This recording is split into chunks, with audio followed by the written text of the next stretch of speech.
Hey, Dental It's Nachos working. crew. It is Paul, Dr. Nacho here with the JFO, Just Find Out key resource and sponsor. Two of my favorite people, Dr. Carl Kroner, Dr. Andrew. They're going to share with us how adding extractions to your practice toolkit is the perfect thing to do for these P words during a pandemic to help patients and increase production. Welcome to Talking Nachos, Dr. Carl and Dr. Andrew. Share with us for a minute who you guys are and how you help dentists. Well, so I'll start first, Andrew, and then you. So we're both general dentists, but we only do oral surgery. I've done it for like 20 years or so, and Andrew for the last 6. We've both been professors in oral surgery at dental schools. We are passionate about it. We have a lot of good ideas. They're evidence-based. It's not just, what works. It's what works for a reason. And so we like doing this. Andrew, what do you have to say? Um, Everything you just said. I would add to that what I do as a general dentist is entirely oral surgery. So I have a traveling surgical and sedation practice, but I'm also very passionate about educating general dentists on how to up their skill level and increase the services in oral surgery for their practices. And I want to share, I've been really passionate about, and I was very lucky to learn how to do implants 2002 to 2005. And anything you teach your GP, you can teach them how to do some, most, or all. And that's, I think, the goal of learning. If you're doing no extractions, find out a way to do some. If you're doing some, try to do most. And maybe you don't always do all unless you focus on it. Because I do want to say, I feel bad for you guys. Your lives must be tough. So you don't get to adjust a denture or have a class 2 ring fly off while you're doing a tooth or a hygiene check. Do you miss that, Dr. Andrew? Do you feel like there's a void in your life because that's not there? No, it's Oh, wonderful to be able to focus on one thing and do it as, at the highest level possible. And I think, I'm being facetious, unless someone does miss, denture adjustments, we can help you. But, adding these one things can add up to a lot of good things. Focusing on more one things, focusing on extracting teeth and preserving bone, focusing on placing simple implants, focusing on even sleep apnea. So you guys do a lot of teaching, and now we're in a pandemic where we've had to move virtually. Carl, share with us your why you teach this, and some of the things that you guys can offer to the Dental Nachos community. I know you also brought some case examples with you. Well, I was just going to say, I was teaching at the dental school earlier this week, and I know, not having been there for a while, and I noticed that the students are doing, fewer surgical extractions. And it's not just because COVID, it's just because at the school, they don't emphasize that as much anymore. And I said, hey, why is that? And the head of the department said, well, surgical extractions are not CODA mandated. And that's like another language to me. I mean, what does that mean?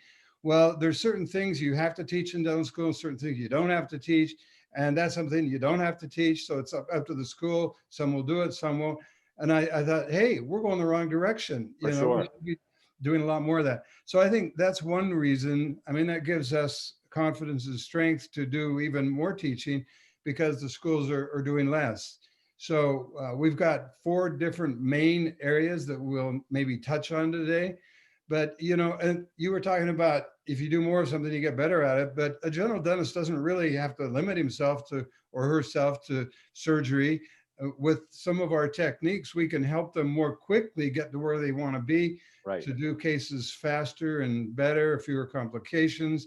So that's what it's all about. We'll help jumpstart them to efficiency and competency. I like that. Jumpstart to efficiency. That's great. And also, we've talked, and you're going to share with me, the whole point of life, making decisions, is to identify what is easy, what is medium, what is hard, whether it's extractions or driving through traffic or picking out something else. It's always that. So you guys do a great job with that.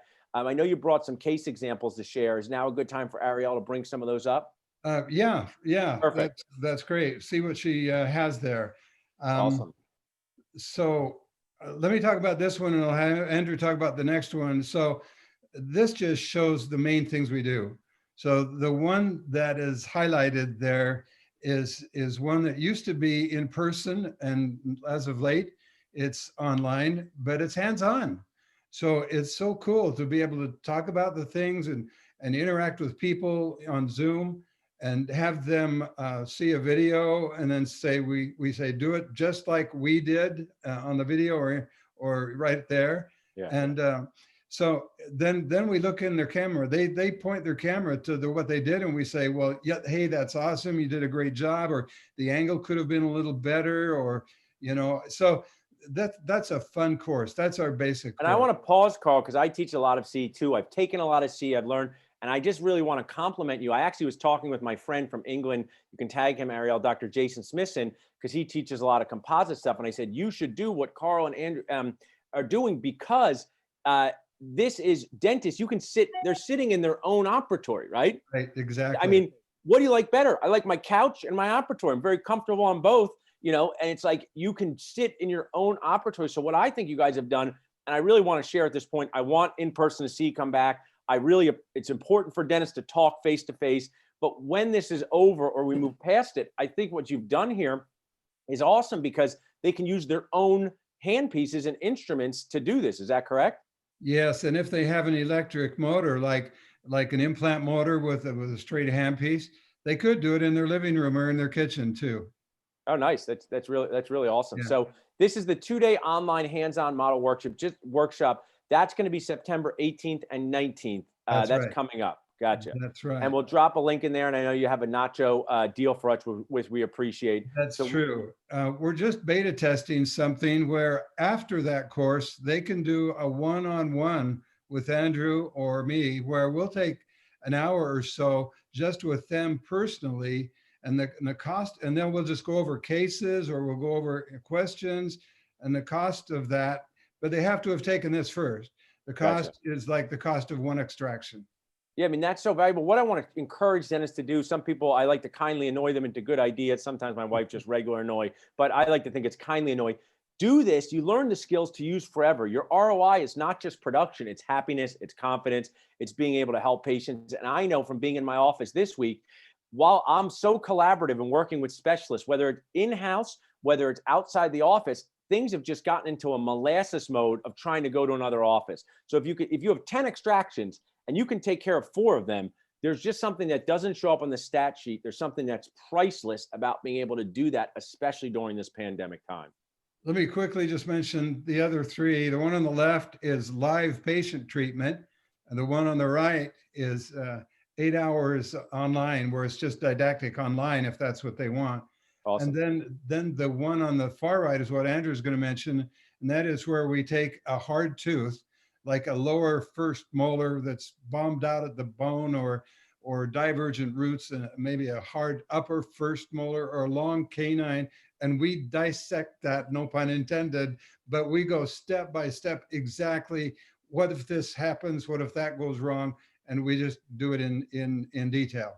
Awesome. Tell me more about that, Andrew, and this webinar you guys having coming up on August 24th, 25th here. So let's go to the next image. Ariel, you can go one pass for them. Perfect. What we're going to do is go through the step-by-steps required to remove a difficult lower molar.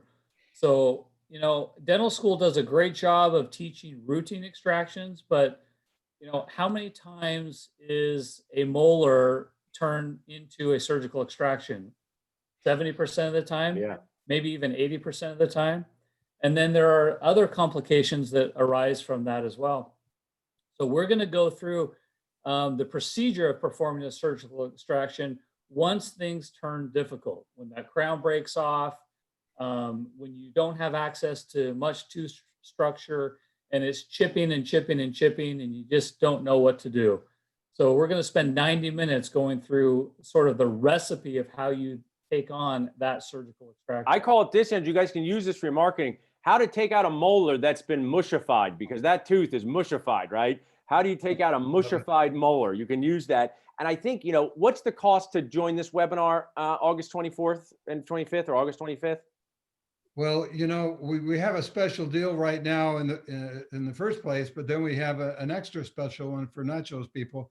It's $165, and then there's a discount for nachos. That's awesome. So use the nacho discount. You will not regret sitting down, learning from people who do this all the time, how to do this so you can do more, some, most. I mean, the ability to learn something like this. And I will share with you, I'm someone who talks about practice management, clinical, talking to patients. These are the procedures that people need to have done acutely right now. This is not chronic, it's acute. So if you're looking to stay in business, as we all do, just want to let you know, you cannot help any patients if your office goes out of business. 0 patients. You can't offer it in your living room. So you got to keep your office in business. So when people come in with these problems that are acute, whether it's a pandemic where the economy is great, where the economy is good. I mean, Andrew, we have we have a GP focused oral surgeon like yourself come into our practice, and maybe just for a minute, how are your case? I mean, I'm assuming your cases planned by the general dentist office are people who really don't have a choice whether to get, the treatment or not. Is that accurate? Well, I mostly function out of private practices. So the option usually is given to the patient to go out to an oral surgeon or to stay in house. And I'll tell you, patients do not like to be referred out. They Yeah. love to stay with their general practice, with their dentist. And even though they don't know me, they've never met me before, there's just a lot of comfort for them to stay Yeah. in the practice. It's in the same place. And what I want to point out though, too, is like, that doesn't mean general dentists start extracting impacted wisdom teeth because of this. It just means start your journey of a little bit more. Maybe you're Yeah. taking out 1 tooth a month, turn into 3, turn into 6, and still collaborate with your oral surgeon. I will share this from a practice management perspective. We've had in-house specialists since I started in 2005. So when you have one and then you need to refer someone out, they need a higher level of sedation. It's beyond your skill set. It's not the right day. You're able to talk about it in a more confident way the more you do in your office. So we have the August 25th webinar. We have the September 18th, 19th 2-day course. Ariel will share the links here, but just for this video, because this could go viral and get like 1 million views. That's what I'm hoping for, Carl and Andrew. Look at us, we're very entertaining. Share on the video what website they can go to or who they can call to find out more about this. Would settle for 500,000. Okay, good. Yeah, that's our baseline goal. All right. No, we love being here with you every once in a while and sharing these things. And we, that 165 for doing these, that'll probably have to go up, to help us meet our overhead better after COVID. But we think we owe it to the profession to make it reasonable, really low cost at this time. I love that. And our dentists like a deal. What is the website where they can find out more about this, just so we have it on the video, and or any phone numbers they can call? Well, and so we've simplified our website. That first image right before this one, that is our Go homepage. back to there, Ariel. Perfect. Let's put that up for everyone to see before we jump off. You go back. That is our homepage. And it goes from there into, we have other things. We have third molar situations where you can go watch somebody do third molars all day, or have someone go to your office and do third molars in your office with you, watching or doing. So there's more stuff, but this is our homepage. This is our basic menu, if you will, of what we have. I love it, menu. And this is KernerCenter.com. Is that the website? KernerCenter.com. KernerCenter.com. There's the phone number. Start your journey. Become more aware of how extractions can help everyone in the office, the patients, the team, and you during this incredibly annoying pandemic. Embrace something that patients need. You can help them and get the training here from the comfort of your own couch. So I appreciate it very much, guys. Thanks for being awesome Nacho Key resources and sponsors. And we'll talk to you guys soon. Thanks a lot. Thanks.